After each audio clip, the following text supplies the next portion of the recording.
Fala, rapaziada, vocês estão achando mesmo que o palmeirense está preocupado? Desfalque? Relaxa. Aqui é Palmeiras, irmão. Elenco é igual geladeira cheia. Você abre e sempre tem mais um lá dentro. Sábado na Vila vai ser guerra, mas guerra daquele jeito que o Verdão gosta, quietinho, calmo e mordendo o calcanhar dos cara. Alan fora, tranquilo. Andréa suspenso, beleza, convocados. Problema é pra quem não tem time, parceiro. Abel Ferreira conhece esse elenco no detalhe. O homem troca peça como quem troca canal com controle na mão. Já ganhamos clássico com moleque da base, com improvisado, com reserva que virou titular sem perceber. Aqui é simples. Se botou o manto, virou jogador grande. O Flamengo pode até estar lá, chegando, se arrastando, mas quem manda na cobertura da tabela é o Palmeiras, tá entendido? Vai falar dele, o terror do interior. Amassou o Palmeiras e venceu. Vamos ver como é que foi com o Pedro Rocha. Hoje é o jogo mais importante da história do Mirassol. Hoje é porque é o nosso centenário, né, cara? A gente que tem que fechar hoje com chave de ouro. No dia do seu centenário, o aniversariante tinha excelentes motivos para comemorar. E olha que eu nem tô falando ainda do que aconteceu mais tarde por ali. Quantos jogos o Mirassol perdeu jogando em casa nesse brasileiro? Nana, nenhum. Essa aqui é a rua que dá acesso ao estádio. Muita gente já, ainda falta 2 horas para o jogo começar. E é difícil você entender o que é a torcida do Palmeiras, o que é a torcida do Mirassol, porque tá todo mundo junto, tudo misturado. Às vezes, o mesmo torcedor veste as 2 camisas. Você é Palmeiras, mas é Mirassol também. Com certeza, com certeza. Se o Flamengo perder, eu vou torcer pro Mirassol. Tudo depende do Flamengo. Se o Flamengo ganhar, eu vou torcer pro Palmeiras, mas bem em silêncio, eu sou de coração. Vai ser cobrado, hein? Numa reta final de Campeonato Brasileiro, em partidas que valem tanto, jogar com esse clima leve, sem tanta pressão, pode fazer toda a diferença. É uma equipa que o objetivo principal já está conseguido há muito tempo. E agora, como eu te disse, joga leva. O Palmeiras entrou em campo sabendo que o Flamengo tinha encostado na liderança. E a pressão ficou ainda maior quando no primeiro chute a gol, o Mirassol abriu o placar. Gabriel fez 1-0. Mas o líder do Campeonato Brasileiro tem um protagonista com soluções acrobáticas. Pensa de cabeça pro jogo de bicicleta. Vitor Roque, meu amigo, que golaço de bicicleta. Vitor Roque. O Tigrinho agora é o vice-artilheiro do Campeonato Brasileiro. 16 gols marcados e contando. Agora, peraí, uma pausa rápida nessa imagem antes da bola entrar em campo, porque esse camisa 6 é o Reinaldo. E você provavelmente já o conhece. Jogou no São Paulo muito tempo, Grêmio, Chapecoense. Sabe quem é, né? Estão lembrados? Então, é que esse Reinaldo, vestindo amarelo do Mirassol, esse Reinaldo tá diferente. Vocês viram, um dos melhores jogadores do Mirassol foi dispensado do São Paulo, foi dispensado do Grêmio e joga aqui com a camisa não pesa, soltinho, né? Parece um jovem de 23 anos. Levinha mesmo ficou a bola que ele jogou na cobrança de lateral no meio da área palmeirense, pro João Vitor fazer 2-1. Se eu pego nos nossos 2 golos que sofremos e vou analisá-los, vou encontrar coisas que não gosto e que não podemos e muito fáceis de perceber que como equipa temos que fazer muito melhor nesses 2 lances específicos dos golos que sofremos. O Palmeiras de Abel Ferreira também tem outros problemas. O time só venceu 1 dos 10 jogos contra adversários da parte de cima da tabela no Brasileirão. Números que incomodam, Abel. O que me incomoda é a forma como nós hoje jogamos e como o adversário foi muito superior a nós em todos os níveis. Isso incomoda-me. O que eu tenho que dizer é dar os parabéns ao Mirassol. Hoje foi muito melhor que o Palmeiras. Parabéns, e é lindo demais ver o Mirassol indo pra cima sem medo de ninguém, né, Carol? É uma toqueira dentro, fora de casa. É um time que dá gosto de ver jogar. É isso. Vamos melhor do que o Palmeiras, praticamente todo jogo. Principalmente o primeiro tempo, né? Aí, assim, um time... Esse jogo não tem nada a ver com jogador convocado, jogador fora, é outra... É o próximo, né? Isso aí nós vamos falar mais pra frente, quando vocês quiserem a gente fala. Você entra em campo para fazer um jogo contra uma equipe boa, não adianta o torcedor do Palmeiras ficar falando Mirassol, parem. O Mirassol é uma boa equipe, tem que valorizar. O paulista fica com exato, isso, né? Exato. É o Mirassol do interior, a gente acha isso, né? Não é mais. Não é mais, né? não é isso. Então, vamos entender. Com 1 minuto e 48, a bola vai na direita, o Felipe Anderson vai fazer a marcação, o Piquerez vai marcar quem? Ele fica na espera do lance do Felipe Anderson e nas costas dele entra um jogador e faz o gol. Eu acho que foi uma falha do Carlos Miguel, não foi um frango. Né? E o jogo começa com o Mirassol tendo sempre um jogador a mais no meio. E precisou ir para o intervalo para o Abel fazer a mudança. Ele trouxe o Alan mais por dentro, no segundo corredor do lado direito, espetou o Kelvin para impedir um pouco mais a jogada do Reinaldo, trouxe o Piquerez para o lado esquerdo e pôs o Sousa mais agressivo para impedir o lateral direito do Mirassol de jogar. E o Palmeiras melhorou no segundo tempo. Agora, vem cá, tá com 10, 15, 20 minutos e o jogo não anda, para o jogo. O Palmeiras sempre fez isso.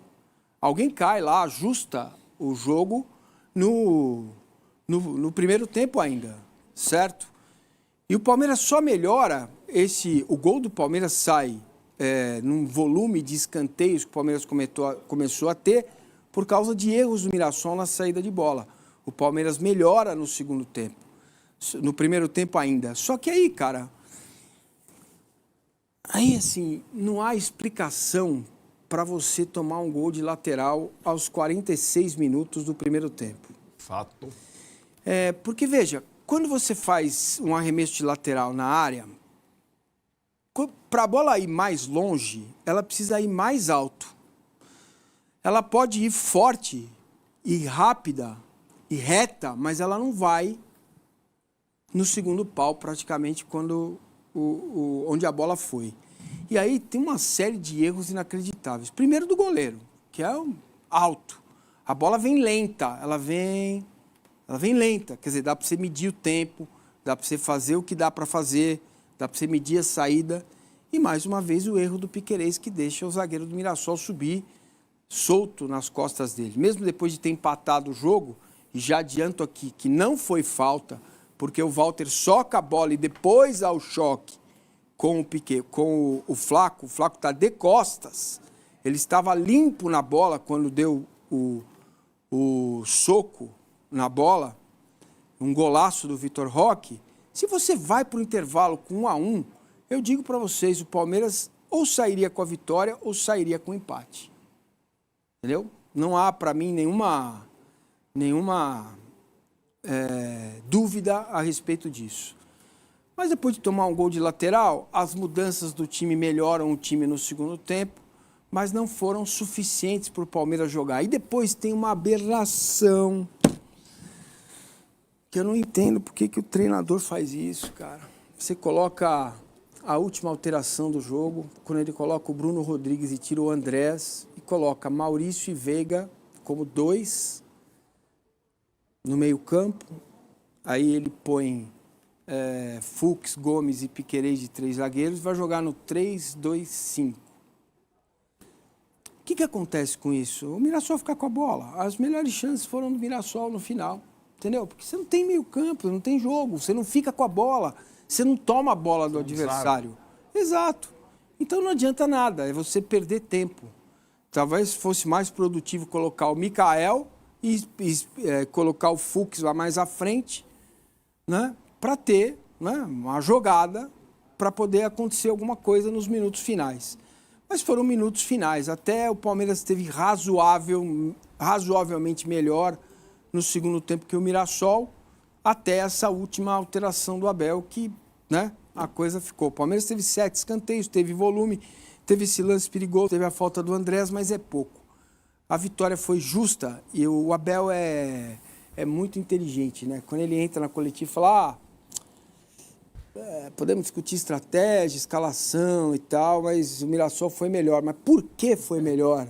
Por que foi melhor? Essa é a explicação que eu estou dando e ele poderia ter dado, na visão dele, claro, para o resultado, né? Ele passa por isso quando ele fala, observem os gols que nós tomamos, e a fala do Gustavo Gomes, time que está na liderança não pode tomar os gols que nós tomamos.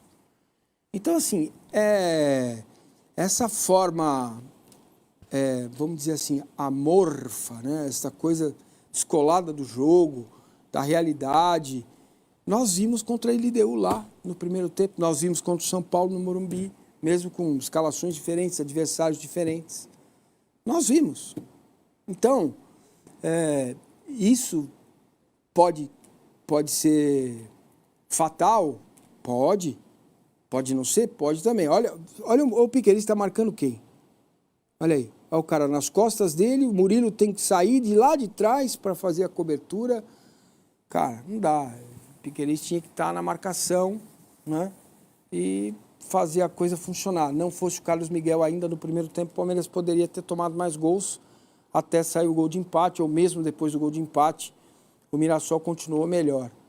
Então, realmente, difícil entender, mesmo para quem como nós, né, estamos preparados para fazer análise, como que um time brigando pelo título entra de forma tão desligada, tão desconectada, com tantos erros, não só dos jogadores, mas também o principal é o Abel, porque ele é o comandante, né? Então, dizer que o Mirassol foi melhor, nós aqui vamos dizer também, porque foi, mas por que foi, para mim, estão aí as explicações. Tinha sempre um cara a mais no meio, o Palmeiras não achou a marcação, aconteceu com a LDU, aconteceu com o São Paulo, tem acontecido em alguns jogos do Palmeiras.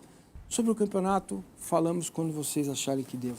Aqui, ó, o Ariel Goldenberg fala: um time que quer ser campeão não pode perder 6 pontos para ser o único grande adversário. No caso, o Flamengo, né, que é o que aconteceu com o Palmeiras, mas ontem os pontos perdidos foram para o Mirassol. E aí, Arnaldo, é o drama do G6? É o drama do G6. E acho que algumas outras coisas. O drama do G6 é uma situação tanto quanto antiga, né? E que não impediu o Palmeiras de vencer campeonatos, exceto o ano passado. E o ano passado é o mais semelhante em relação a esse campeonato. Porque tem um outro adversário cabeça a cabeça, como tinha o ano passado. Né? E o Palmeiras perdeu o confronto direto para o Botafogo ano passado, quando não podia perder, jogava até pelo empate, e esse ano perdeu os 2 para o Flamengo. Dá para ser campeão sem pontuar contra o G6? Dá. Mas quando você tem outro adversário do mesmo nível forte, é mais difícil. Né? E, de novo, esse ano acontece. Na verdade, são 10 partidas e uma vitória. Né? 10 partidas e uma vitória contra o Botafogo lá no Rio. Quando o Palmeiras era meio que franco atirador e o Botafogo foi um jogo meio perdido. Não foi um jogo como esse. Esse jogo... Porque, assim, sobre o G6, depois eu falo um pouco do que eu vejo desse Palmeiras tentando explicar as oscilações que todos os times têm e o Palmeiras também tem. Toda vez que eu vejo o Massa, esse é o jogo, tem que entrar, e ele estava com a razão completa. O jogo era Mirassol e Palmeiras com Palmeiras completo. Não era Palmeiras e Santos da Vila Belmiro, que a gente vai falar daqui a pouco. Né? Nem o Vitória, que é pós-data FIFA e tal. E muitas vezes, quando a gente tem a expectativa do Palmeiras fazer um jogo estrategicamente focado contra um time do mesmo nível ou da mesma faixa da tabela, a gente se frustra. Tem sido assim o campeonato todo. Né? E as exibições brilhantes contra LDU e River na Argentina pela Libertadores, elas acabam ficando as exceções dos jogos grandes, o que é a regra. Sendo que a LDU vem depois de uma quase tragédia, um pouco que o Massini falou. E você pode pegar também, incluir o confronto direto com o Flamengo, que embora o Palmeiras tenha jogado bem, ele toma um gol na primeira bola. Então o Palmeiras, esse Palmeiras, o Victor Roque do Flaco, Palmeiras 2025, ele é plasticamente excelente, ele tem volume, ele produz, mas ele é mais vulnerável. A gente vem falando, ele é vulnerável. Vulnerável em vários aspectos. Ele é bastante machucado, o goleiro sempre tem que trabalhar. Então, ele é ainda um time em construção. Mas o que mais me chama a atenção, de fato, é a estratégia para cada um desses jogos. Eu sei que é muito jogo decisivo, e quem decide todos os campeonatos, e os pontos corridos são assim, dá trabalho ter a estratégia ideal para cada jogo, dá trabalho. Dá trabalho mobilizar os caras como seria um jogo contra a LDU de volta. Dá trabalho. Não é tão simples. Mas também, como o Massini, fiquei frustrado com mais um primeiro tempo horrível do Palmeiras. Mais um primeiro tempo horrível melhor time do Brasil, entre aspas. E aí, né, Tironi, eu acho que essa circunstância, a gente já sabia que essa rodada era mais favorável ao Flamengo que ao Palmeiras. Mas, assim, se você lá no bolão que a gente passou ali, ninguém acertou, quase todo mundo colocou vitória do Flamengo, acho que todo mundo colocou. E no jogo do Palmeiras teve alguns empates. Era normal o Palmeiras não vencer esse jogo, né? Mas da forma que foi, ele não só não venceu, ele perdeu, e perdeu bem perdido.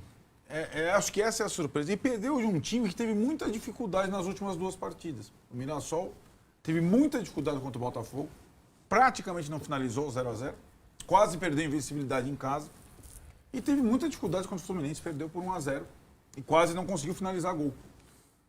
E de novo parece que o Abel não assistiu esses 2 jogos. E acho que... Isso me espanta. Espanta. É isso que espanta. Porque nós estamos assistindo. Nós estamos falando alguns alertas. E aí é isso. O Mancini conclui, acho que com precisão de novo. A entrevista é um despiste. Os caras foram melhores. Por que eles foram melhores? O que faltou da tua parte dos jogadores para o Palmeiras fazer um jogo decente, né? Foi um jogo mais ou menos, né? E acho que isso... o campeonato tem a questão tática, a questão técnica, a questão da tabela, a questão dos desfalques. E tem a questão emocional que está ficando interessante, porque é um duelo de jogar batata quente para o outro. E o Flamengo estava nas cordas. No Campeonato Brasileiro, pelo menos. Estava nas cordas. E quase morreu de vez. Se ele toma o 3º gol do Santos, antes o Palmeiras ia entrar em campo, acabou. Aí, beleza. Mas ele venceu. No final das contas, são 3 pontos na conta do Flamengo. E agora a batata quente está indo na data FIFA para quem?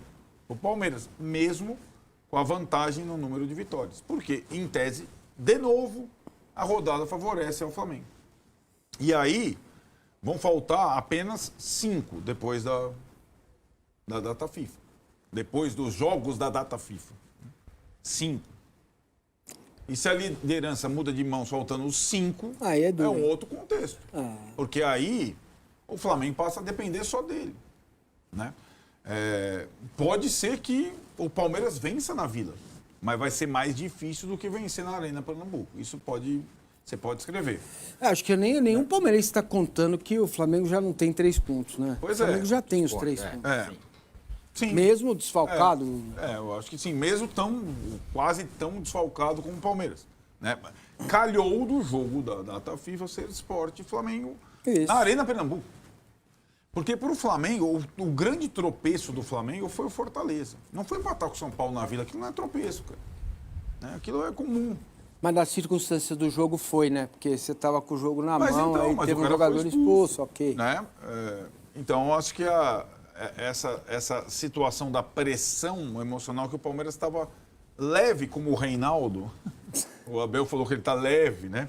O Palmeiras estava leve, mas talvez tenha ido leve demais na partida. Essa que é a minha impressão e, de fato, foi frustrante. E a gente pode estar aqui na segunda-feira que vem falando de um novo líder. Não é nenhuma surpresa que isso aconteça. Seria... aliás, é provável que isso aconteça. Vai depender muito de como o Abel vai pensar a semana para o jogo contra o Santos. Porque acho que o Vessa vai falar do jogo ainda, né? Então vou esperar o Vessa falar do jogo, depois a gente projeta o que vai ser. Desculpa.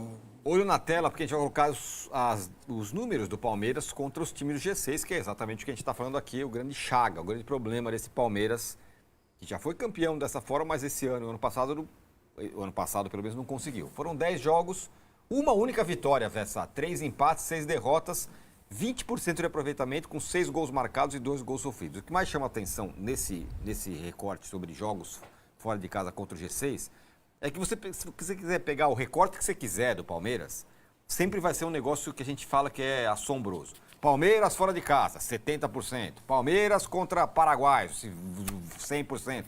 E assim vai. Você pega qualquer recorte, é sempre muito favorável ao Palmeiras. Esse específico é um recorte muito ruim.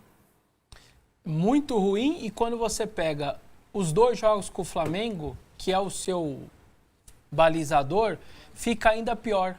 porque você deu 6 para o Flamengo e ficou sem nada. Inverte as 2 vitórias, acabou o campeonato. Tira 6 do Flamengo e dá 6 para você. Acabou o campeonato. Sim. Então, para quem o importante pontos corridos não é o confronto direto, é mentira. Foi o que o Abel falou, né? O campeonato de regularidade. Tarará. É mentira. Tira os 6 do Palmeiras, tira os 6 do Flamengo, dá 6 pro Palmeiras, acabou o campeonato. Tem 12 de diferença pro Flamengo, 12, com 2 jogos. Porque o confronto ele é muito importante. Então, isto colocado, que está aí claro, não precisa... E, aliás, o Botafogo jogou melhor aquele jogo, lembramos, hein? Foi um contra-ataque ali e tal, o Botafogo jogou melhor. Eu discordo do Vessa. A ineficiência do Palmeiras contra o G6 mostra a ineficiência dos outros contra os outros concorrentes, sim, cara. Claro. Não, sim, não. É que é fato. Se tudo é porque só se dá ênfase para isso. O meu se ponto o Palmeiras ganha os jogos do G6, já tinha 100 pontos. Não. O meu ponto o mesmo cenário, do jeito que tá tudo igual. Tudo igual. Ganhou os 2 jogos no mesmo cenário, hein? Eles dando brecha com os menores, o Palmeiras não dando brecha. Com as 2 vitórias, o campeonato estava acabado. Sim, mas vamos ver como foram as 2 vitórias. Como foram as 2 vitórias do Flamengo? Estaria acabado o campeonato. Nós vamos analisar ou a gente vai pegar tudo e coloca no mesmo balaio? Não, de fato, incomoda. Claro que incomoda. É óbvio. Né? Isso é um fato, não estou inventando. Agora, tem que olhar, acho que minimamente, tem que olhar como foram esses jogos. O primeiro jogo o Piquerez perdeu o pênalti, quando podia ter feito. Lembra? Mas assim... O jogo da ida? Lembro. A gente tem 10 pênalti jogos no Arrascaeta. Poucos jogos o Palmeiras jogou bem nesses 10 jogos. Poucos. Jogou bem contra o Bahia em casa, jogou bem contra o Mirassol em casa. Certo? Jogou bem. Na minha concepção, jogou bem. Ele tomou um gol no último lance. Isso mesmo. Estava tentando fazer o gol. Isso eu também acho. Então, assim, agora, contra o Bahia lá, jogou mal. Né? Contra o Flamengo, o primeiro tempo só deu o Palmeiras. O segundo tempo, sim, o Flamengo foi melhor. Contra o Cruzeiro, de fato, o primeiro jogo foi muito mal. O segundo, não. Era a circunstância do que tinha. Então, a circunstância do que tinha acontecido. Não, entendeu? Então, o que eu acho, o enigma é o Palmeiras, a gente sabe, ser focado, mobilizado contra o Sport e ter dificuldade. Porque os outros não têm essa mesma mobilização e foco contra os times mais fracos. Que, aliás, esse é o maior trunfo do Palmeiras. Sim. A melhor característica do Palmeiras é essa. Só que esse ano o Palmeiras tem time para ganhar de todos esses aí, inclusive do Flamengo. Esse é o enigma. Principalmente depois do Mundial, quando os caras chegaram. O time incorporou no segundo semestre. Exatamente. Sobre a derrota em si, eu só queria dizer uma coisa. Os caras estão solicitando a flanela aqui, hein? Pra mim? Mas prossiga. Sobre a derrota em si, vocês destrincharam o Palmeiras. Eu quero dizer o seguinte, foi o Mirassol que ganhou. Eu vi esse time do Mirassol de perto. O Corinthians ganhou de 3-0 Itaquera. Sabe o que eu falei na segunda-feira aqui? Foi o placar mais mentiroso que eu vi nos últimos tempos. O Mirassol amassa o Corinthians. O Mirassol passa os 90 minutos se impondo fisicamente. E o que aconteceu ontem, para mim, foi uma imposição tática, física, porque o Mirassol é muito bom, é muito bem armado, é muito bom time coletivamente. E fisicamente ele sobra contra qualquer um. Sabe por que ele sobra? Sabe quantos jogos o Mirassol tem no ano? 46. Sabe quantos jogos o Palmeiras tem no ano? 69. 23 jogos a mais, são 23 concentrações a mais, 23 recuperações a mais, 23 chances de lesões a mais. O Mirassol, com 46 jogos numa temporada, que é o que ele não vai viver o ano que vem ele vai ver que é outro mundo. 46 jogos em novembro, dá um jogo a cada quase 5 jogos, a quase 5 dias. Então, fisicamente, o Reinaldo Levinho, todo mundo bem fisicamente, esse time vai se impor. Porque, além de tudo, não adiantava ele estar bem fisicamente se ele fosse mal armado. Mas não, o Rafael Guanais é um bom treinador, tá claro isso. O time sabe jogar, o time sobe linha junto, o time baixa linha junto. É muito legal de ver o Mirassol. Eu fiquei admirado vendo o Mirassol jogar na arena, olhando de cima para baixo, taticamente, como o Corinthians não tinha saída, era encurralado o tempo inteiro. E o que o Palmeiras fez ontem foi ser encurralado de novo. E para piorar o cenário, ontem era aniversário do clube, era os 100 anos do clube. Eu conheço a região, a minha mãe mora numa cidade a 10 quilômetros dali, sempre morou ali, a família dela tá lá, eu vou para Rio Preto, que é a 30 quilômetros muitas vezes. O que aconteceu ontem, desde o começo do jogo, a mobilização pelo ano do centenário, ontem era o aniversário de 100 anos do clube, bicho especial pro jogo. Ontem, o que o Palmeiras encarou foi a LDU. A LDU encarou no Palmeiras, ontem o Palmeiras foi a LDU do Mirassol. Ontem era aquele jogo, o jeito que o treinador vibrou com os gols, a veia saltando aqui, que a câmera fechava nele, ele não fez, eu não vi isso ele em outros jogos. E ontem a mobilização era desse nível. Era uma festa pelos 100 anos do clube, da cidade inteira mobilizada, de um time que já é bom e já está descansado. Então, sinceramente, para mim ontem, o Palmeiras não ia ter chance alguma diante de um cenário como esse. E aí, para piorar, eu acho, só para fechar, que o goleiro ajudou. Nos 2 gols ele erra, não é falha, não é frango, como o Mas, não é frango, é falha. Bola embaixo das pernas e um lateral, o cara que tem 2,4 metros, o lateral dentro da pequena área, ele não vai sair no lateral? Tem que sair. Tem que sair, tem 2,4 metros, com o braço 2,60, pulando 3,10. Se ele não sair dessa para salvar o zagueiro, porque a bola vem lá de cima e é rápida. É muito mérito do Reinaldo. Ele bate de lateral de maneira muito legal. Não é rápido, é lento. Olha lá, ó. Conta quantos segundos a bola demora para chegar na área. É isso. Para um goleiro mais ainda. É um balão, cara. É um balão. Para um goleiro mais ainda. Não tinha como não ser, o cara lateral, né? Tem que sair. E se ela é muito fora da área, eu entendo ele não sair. Tá tudo bem, tem um monte de jogador, ele tem que passar por... Mas ela estava na pequena área, era dele essa bola. Então, aquela certeza absoluta, e eu falei a semana passada, hein? Não, o Carlos Miguel, tal, mas falou, não, pra mim é o goleiro da final da Libertadores. Calma, gente. O Everton tem uma história linda no clube.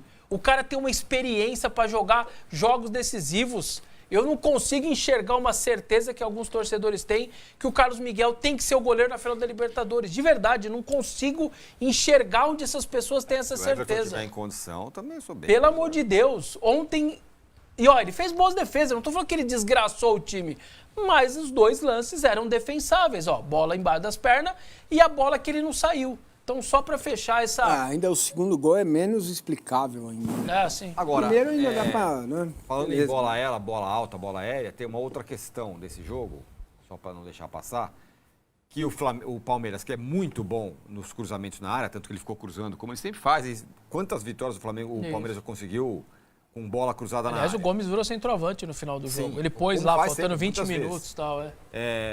Onde eu quero chegar? Ontem enfrentou uma zaga com 2 caras e 2 metros cada um, que não perdeu. O Pleno do Superior Tribunal de Justiça Desportiva, STJD, manteve a punição de 2 jogos para Alain por sua expulsão na partida contra o Fluminense em junho. Isto significa que o meia-atacante será desfalque contra o Santos, sábado, em jogo atrasado do Brasileirão. O camisa 40 foi punido dia 23 de outubro com 2 partidas de suspensão pelo cartão vermelho direto que sofreu no Maracanã. Ele havia cumprido um jogo contra o Grêmio pela suspensão automática e ficaria fora também do jogo contra o Cruzeiro por isso. No dia seguinte, porém, o Palmeiras conseguiu um efeito suspensivo para contar com o meio-campista no time enquanto aguardava a data de um novo julgamento. Assim, atuou contra o Cruzeiro, Santos e Mirassol, no último domingo. Nesta segunda, o Pleno do STJD votou por manter a decisão da primeira instância. Ele agora terá que pagar a última partida de gancho na próxima exibição alviverde. Isto significa que o Verdão terá uma lista ainda maior de desfalques no clássico contra o Santos, sábado, às 21 horas, de Brasília, na Vila Belmiro. O jogo é válido pela 13ª rodada do Brasileirão. O Palmeiras não contará no jogo com Andréas Pereira, suspenso, além dos convocados Gustavo Gomes, Sosa, Vitor Roque e Flaco Lopes. O Uruguai ainda não anunciou sua lista, mas Piquerez, Facundo Torres e Emiliano Martínez devem ser chamados e se tornarão desfalques também.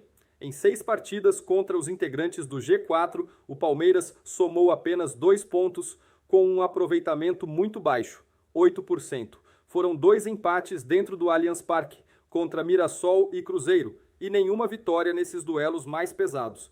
Os números chamam ainda mais atenção pelo contraste com anos anteriores, quando o Verdão se impunha em confrontos diretos na briga pelo topo. Enquanto isso, o Flamengo mostrou maior consistência quando enfrentou rivais diretos, conquistando pontos decisivos e reduzindo a vantagem que o Palmeiras tinha na liderança. O desempenho rubro-negro nesses confrontos ajuda a explicar a aproximação recente e aumenta a pressão sobre o alviverde na reta final. Em momentos decisivos, a capacidade de se impor contra os melhores costuma ditar o campeão. Outro ponto que prejudica o Palmeiras é a dificuldade em jogos fora de casa. Nos duelos contra times do G4 longe do Allianz Parque, o time não venceu nenhuma vez, acumulando resultados ruins que agora fazem falta. A falta de força como visitante contrasta com campanhas anteriores, em que o clube conseguia pontuar mesmo em ambientes hostis. Hoje, essa limitação pesa na disputa ponto a ponto. No comparativo geral, o Flamengo chega mais embalado e mais preparado para enfrentar adversários fortes, enquanto o Palmeiras vive seu pior recorte diante da elite do campeonato. Essa diferença de performance pode ser determinante nas últimas rodadas, especialmente se ambos seguirem vencendo os demais rivais. Para o Verdão, cada ponto perdido diante dos times de cima se tornou agora um fantasma que ronda a liderança. Com o Brasileirão caminhando para um desfecho dramático, o Palmeiras precisa reencontrar seu melhor futebol justamente nos confrontos mais difíceis para não ver o título escapar. O Flamengo, por outro lado, cresce na hora certa e pressiona o atual líder com atuações mais sólidas nos duelos diretos. A disputa segue aberta, mas o histórico recente pesa e pode fazer toda a diferença.